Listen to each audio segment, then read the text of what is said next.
जगन्नाथ मु सोनी आपन स्वागत करछि Soni kitchen and blog channel को। आशा करछि जगन्नाथ कृपारू आपण माने समस्ते भलरे थिबे, जोर थांतु भलरे थांतु सुरक्षित थांतु। वीडियो को फास्ट टू लास्ट जाए देखुवे। यदि पसंद आसला गोटे लाइक करेंगे, फ्रेंड सहित शेयर करेंगे, आ चैनल जदि नुआ अच्छा चैनल गोटे सब्सक्राइब करने। तो डेरी न कले चैनल स्टार्ट करवा। आज टिप्स अच्छी आपणकर हेयर ग्रोथ को लेकिन एठी मु नेछि आमला पाउडर आम चुट्टी बहुत माने उपकारी। आमला पाउडर आम चुट्टी को झड़वा बंद करता ता सहित चुट्टी को ग्रो करता है, चुट्टी को पूरा शाइनिंग करता है, चुट्टी पूरा स्ट्रंग हो। आमला पाउडर लगेला ये पूरा नेचुरल जिनस आम चुट्टी बहुत लाभकारी। तो देखो ये गोटे छोट चामच मुझे गली गोटे छोट चामच फुल आमला पाउडर आपको जदि आपण चुट्टी यूज करेंगे ये गोटे आयुर्वेदिक जिनस। आगुरी सब लोक मैंने एमती शिकाकाई इठा फल आमला पाउडर सब ये जिनस यूज करते। तो आपको आप यूज करेंगे आपंकर चुट्टी पूरा शाइनिंग कर सहित चुट्टी पूरा स्ट्रंग हम। आउ थे चुट्टी नुआ चुट्टी ग्रो करवा आरंभ हो, चुट्टी उपुड़िया भी बंद हो। तो देखो ये मैंने गली गोटे चामच आमला पाउडर प्रत्येक माने दुकान आप आराम से पाइबे आमला पाउडर। देखो तापर ये नहीं घी कुआरी मुझे बाड़ी तोली आनी। आपण पाखे जदि बाड़ी न थाए ताला आपण किणा एलोवेरा जेल भी नहीं पारे, किंतु आपणकर नेचुरल जिनस होमर जो बाड़ी आम आनती तोलिके यहाँ हूँ आमर नेचुरल जिनस। कौन साइड इफेक्ट ए ना कि कौन खराब जिनस ए मिसिनी। तो आम आमला पाउडर मुझे आपन को देखली ताकू आम ये ही गोड़े नवा, बिल्कुल आ पानी फाणी किसी देवे। तो देखो आपको साइड्रु मुझे सब कंटा जाक काढ़ी नहीं ना हाथ में कंटा फुटीज। तो भल भाव में आणिक थोईदेवे, तार गोटे रस अच्छी से लिगिड़ लिगिड़ सारापर उपरटा धोईदेवे, धोई सारापर यूज करेंगे।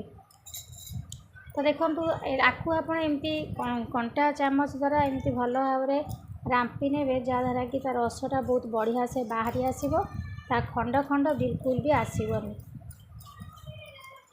ना आपन ताको छुरी साहाय्य भी बाहर कर पारे, ना तो खंड खंड बाहर करके ग्राइंडर भी कर पारे।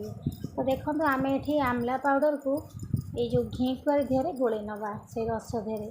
जदि आपण बाड़ी ना ताल आप मार्केट एलोवेरा जेल किणिकी आनिकी आपण चुट्टी यूज करेंगे। तो देखो केते सुंदर भाव में रसटा बाहरी आसुची।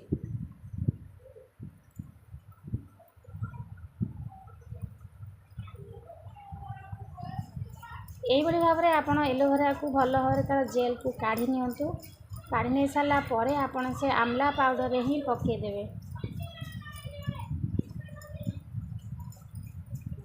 ये मु बिल्कुल पानी यूज करी, खाली आमला पाउडर ही एलोवेरा जेल ही आम आपको गोले नवा।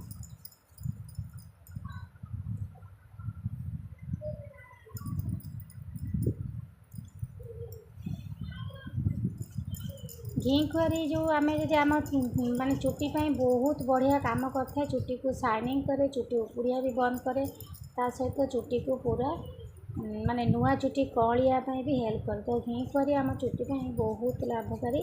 तो से ये मुझे घी कुआरी बाड़ू आणिकी गच्छरू। तो देखो ये मुझे भल भाव में कोरिकी तार रस टी काढ़ी नहीं। आप ठीक यही भाव में तार रस को काढ़ी नियंतु। काढ़ी सारापर एवं आम गोले नवा। तो ये देखो मुझे आपको जो देखी नहीं एलोवेरा जेल सहित आमला पाउडर, तो ताकू आप भल भाव में आम मिसई नवा।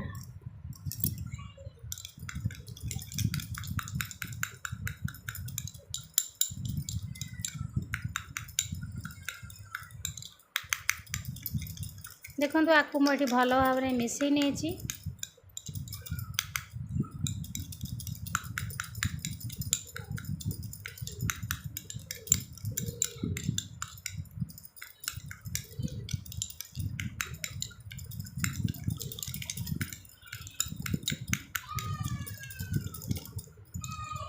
आपको आपण चुट्टी चुट्टी आप शांपू करेंगे, तो शांपू कर 2 घंटा पूर्व आपको आपंकर चुट्टी मूलठू पूरा अग जाए भल भाव में लगे नियंतु। बेसी आप मूल जाक भल भाव में घसी घसी लगे, कहीं मूल जाक ही लगे आम चुट्टी स्ट्रंग हम, चुट्टी उपुड़ा कमिज। तेणुक भल भाव में आप घसी घसी आपंकर चुट्टी मूल ही लगे ने।